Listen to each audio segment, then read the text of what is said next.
зерттеу мен әзірлемелерді коммерцияландыру пәніне арналған лекцияның бірінші тақырыбы бұл жерде кіріспемен және ғылым салалары, ғылыми зерттеудің түрлеріне тоқталып өту болады. Негізі ғылым дегеніміз бұл табиғат, қоғам және ойлау туралы жаңа білімдерді алуға бағытталған зерттеу ортасы деп айтуға анықтама беруге болады. Қазіргі таңда ғылымның дамуы, ғылыми еңбек бөлінуі және бірігуі мен ғылыми мекемелердің пайда болуымен экспериментті және зертханалық құралдармен тығыз байланысты. Еңбектің қоғамдық бөліну әсерінен ой және дене еңбегінің арақатынасы анықталғаннан бері ғылым пайда болды. Кәсіпорындарда ірі машиналар пайда болғалы ғылым кәсіпорынның белсенді фактор бола алады. Ғылыми техникалық революция тұрғысында ғылым түсінігі өзгерді, яғни ғылыми техника дамуына кейін немесе керісінше материалдық өндірістің негізгі күші болып табылады. Қоғамдық өндіріске белсенді әрекет ете отырып, ғылым қоғамдық өмірдің барлық саласын сипаттайды. Материалдық өндіріс, экономика, саясатта басқару ғылымы мен білім алуда ғылым қарқынды түрде дамуы керек. Бүгінгі қоғамда барлық элементі мен салаларында ғылым мен техниканың маңызы зор. Қазіргі таңда ғылым қоғамның дамушы күші болып табылады. Дене және ой еңбегінің түрлері, медицина, транспорт, байланыс адамның күнделікті өмірінде ғылыми техникалық прогресс ерекше орын алады. Енді осыған байланысты біздер өзі ғылыми зерттеудің негізгі мәселесі, олардың жаңа салалары, жіктелуі, қандай ғылыми бағыттарға анықталатыны, соны біз тоқталып кетуімізге мінекей бірінші ғылымның жіктелуі. Белгілі бір принциптегі сүйенген өзара байланыстың анықтылығы мен осы байланыстың логикалық қорытындысы деп айтуға болады. Материалды өмірдің әртүрлі ғылыми объектілерді зерттеуіне байланысты ғылым әртүрлі түрлерге бөлінеді. Ғылым түрлерінің проблемасы бұл ғылыми білім құрылымының проблемасы. Қазіргі жағдайын белсенді дамуының тенденциясын дұрыс сипаттау үшін тарихи тұрғыдан қарастыру керек. 16-17 ғасырлардан бері ғылыми объектісі бойынша емес, зерттеу бағытына қарай ерекшеленеді. Мысалы, атом физиканың да, химияның да объектісі қызметін атқарады. Сол сияқты молекулада, химияда да, физикада да атап өтіледі. Тірі организм биологияға жатады, химияның да, физиканың, кибернетиканың да заты болып алады. Бұл қазіргі ғылымның дамуында мынау бұрынғыдай ара бөлу пәндерді немесе бағыттарды бөлу қазір бір тоғысып, бір бағытқа айналып жатыр.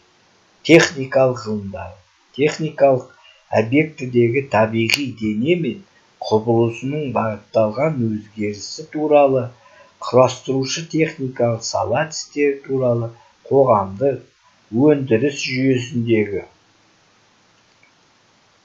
техникалық объект функциялау әдістері туралы білімнің ерекше жүйесі.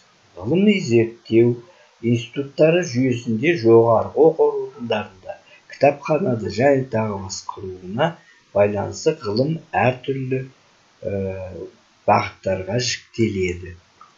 Ол мысалға ғылымның жаңағы салаларын анықтайды. Ғылымның салалары, мысалға біз алып былай қарайтын болсақ, мысалы физика, математикалық ғылым, химиялық ғылым, биологиялық ғылым, техникалық. Бірақ бұл салалар бір-бірімен өте тығыз байланысты. Ауыл шаруашылық ғылымы, экономикалық ғылым, философиялық ғылым, заңды ғылым деп айтуға болады. Педагогикалық ғылым, медициналық ғылым, фармацевтік ғылым, ветеринарлық ғылым. өнертану, архитектура, психологиялық ғылым, социологиялық ғылым, саяси ғылым, мәдениеттану. Жер туралы ғылым геология, мұнай және газ кен орындарын және барлау, құманы бұрғылау мен игеру технология, мұнай және газ кен орындарын игеру мен пайдалану, қазба байлықтардың теңіз кеніштерінде игеру технологиясы, мұнай газ құбырының пайдалануы мен құрылысы тағы басқа. Мысалға алатын болсаңыздар, әр бағыттың өзі, әр сала, ол ары қарай өз ішінаралық бірнеше бағыттарға бөлінеді. Мысалы, химия ғылымдасаңыздар, нанохимия, физикалық химия, бейорганикалық химия, тағы басқалары.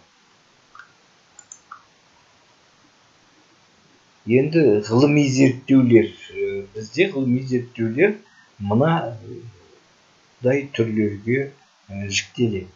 Мысалға, біріншісі қоғамдық өндіріске байланысты жағынан.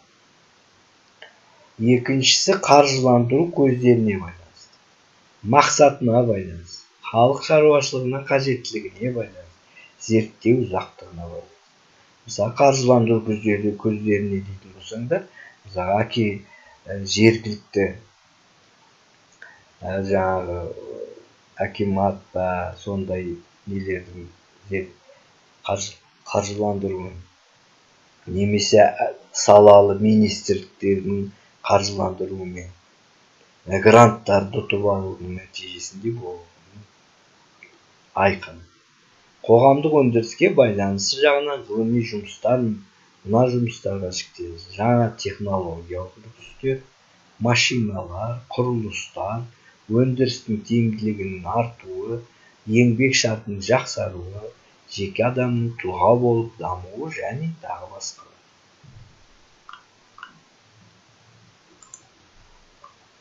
Енді жаңа мен айтып кеткен осы қаржыландыру көздеріне байланысты ғылыми зерттеулер, мемлекеттік бюджет, то есть бюджеттен алынады, өндірісті келісімдік, ол мысалға бір қандай да бір үлкен корпорацияға қажетті бір жаңағы шешімесін тауып беретін ғылыми зерттеу. Қаржыландырылмайтын, ол бағыт, то есть жаңағы қаржыландырусыз инициативті жүргізуі мүмкін. Мемлекеттік бюджетті ғылыми зерттеулер мемлекеттік бюджет есебінен қаржыландырады. Өндірістік келісімдік зерттеулер өндірістік келісім шарт негізінде тапсырыс беруші мекеме өзі қаржыландырады. Қаржыландырылмайтын зерттеулер келіссөз туралы келісім шарт негізінде орындалып жүргізіледі. Енді бағана біз айтқанымыз ғылыми зерттеу ізденістерінің мақсаты болу керек. Соған байланысты біз үш түрге бөлеміз: бастамалы, қолданбалы, өндірулер. Бастамалы зерттеулер табиғаттың жаңа заңдары мен принциптерінің пайда болуына негізделеді. Олардың мақсаты қоғамның ғылыми білімінің артуына себепші болу.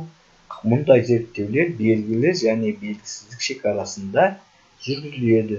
Қолданбалы зерттеулер табиғат заңдарының жаңа тәсілдерін анықтаумен және салаларда қолданысымен байланысты.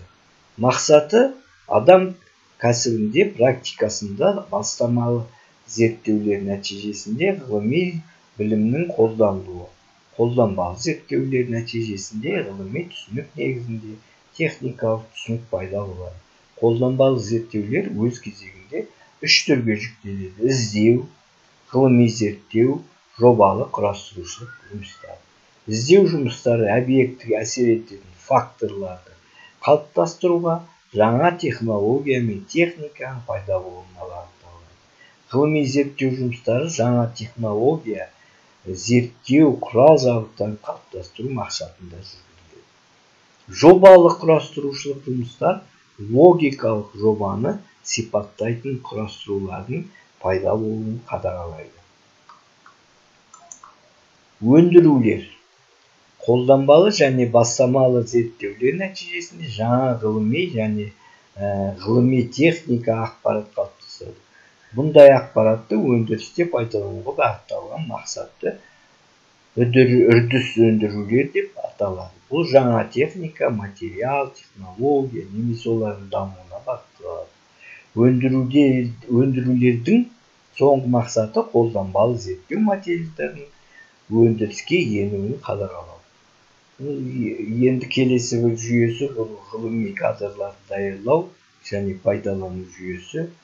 Магистратура болуы мүмкін, аспирантура. Қазіргі кезде біздің Қазақстан Республикасында қолданылмайды, жүрмейді. Сондықтан да басқа елдерде аспирантура бөлімі болады. Докторантура. Енді докторантураны өздеріңіз оқып жүрген сол бағытта дайындаласыздар. Одан кейін ол бітіру жаңа нәтижесі диссертация қорғаумен аяқталуы. Және квалификация өсіру. Бұл квалификация өсіру деген жаңа бағыттарды ары қарай дайындап стаждау.